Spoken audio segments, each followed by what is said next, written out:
శుభం వ్యాధి శ్రీ గురుభ్యో నమః. వృశ్చిక రాశి వారికి డిసెంబర్ 1వ తారీఖు నుండి 15వ తారీఖు వరకు ఏ విధంగా ఉన్న విషయాన్ని మనం ఇప్పుడు విశేషం తెలుసుకోవడం ప్రయత్నం చేద్దాం. వృశ్చిక రాశిలో శుక్రుడు, రవి, బుధుడు యొక్క ప్రభావం కనిపిస్తోంది. చతుర్థంలో రాహు, పంచమంలో శనీశ్వరుడు, అదేవిధంగా చూసుకుంటే భాగ్యస్థానంలో బృహస్పతి, అలాగే రాజ్యంలో కేతు, జయంలో బుధుడు యొక్క అనుగ్రహం బాగా కనిపిస్తోంది. ఇక్కడ అష్టమాధిపతి వ్యయ స్థానంలో బుధుడు ఉండడం అది విశేషమైన యోగం కాబట్టి మీకు తెలియని లక్ ఫేవర్ అయ్యే అవకాశం ఉంటుంది. గురుడు యొక్క అనుగ్రహం ఉంది, అది 8వ తారీఖు వరకు ఉంది కాబట్టి ఈ డిసెంబర్ 1 నుండి 8వ తారీఖు లోపల కొన్ని వ్యవహారాల్లో లక్ ఫేవరింగ్ జరుగుతుంది. డైరెక్ట్ బెనిఫిట్ రావచ్చు, ఇండైరెక్ట్ బెనిఫిట్ రావచ్చు. 99% ఇండైరెక్ట్ బెనిఫిట్ రావచ్చు. ఫర్ ఎగ్జాంపుల్ మీకు చెప్తాను, మీ అబ్బాయికి ఎక్కడైనా సీట్ రావాలనుకోండి, అది వచ్చిందో అనుకోండి, మీరు ఆనందపడిపోతారు, అది indirect benefit for you. Direct benefit అంటే మీకు ఎక్కడో రావాల్సిన ₹1,00,000 వచ్చిందనుకో, అది మీ డైరెక్ట్ బెనిఫిట్. సో వృశ్చిక రాశి వారికి ఇండైరెక్ట్ బెనిఫిట్స్తో ఆనందపడాలి, అది వస్తుంది. లక్ ఫేవరింగ్ జరుగుతుంది కాబట్టి ఏమాత్రం భయపడక్కర్లేదు.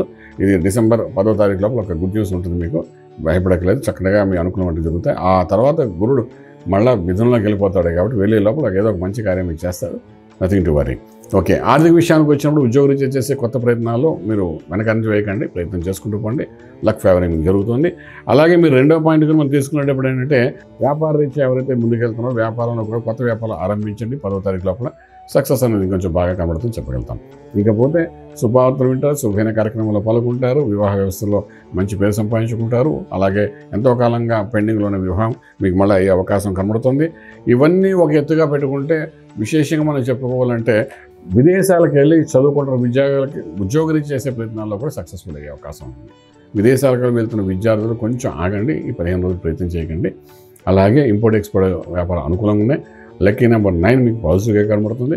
మేధా దక్షిణామూర్తి మహామంత్రాన్ని సాధన చేసుకుంటూ వెళ్ళండి, అది కొంచెం సక్సెస్ మీకు ఇచ్చే అవకాశం బాగానే కనిపిస్తుంది. ఆరోగ్య విషయానికి వచ్చినప్పుడు విశేషంగా ఎటువంటి అనారోగ్య పరిస్థితులు అయితే కనిపించట్లేదు. అయినప్పటికీ ఇక్కడ దక్షిణామూర్తి మహామంత్రాన్ని చదవడము, అదే ధ్యాన సాధన చేయడం, అదేవిధంగా స్వామివారికి అభిషేకం చేసుకోవడం, ఇవన్నీ చేసుకుంటూ వెళ్తే 15 రోజులు ఎటువంటి ఆటంకాలు కలవు. అనుకున్నట్టుగా లక్ ఫేవరింగ్ అవుతుంది. రాజమార్గంలో రాజ్యం పొందగలుగుతారు. శుభం వ్యాధి.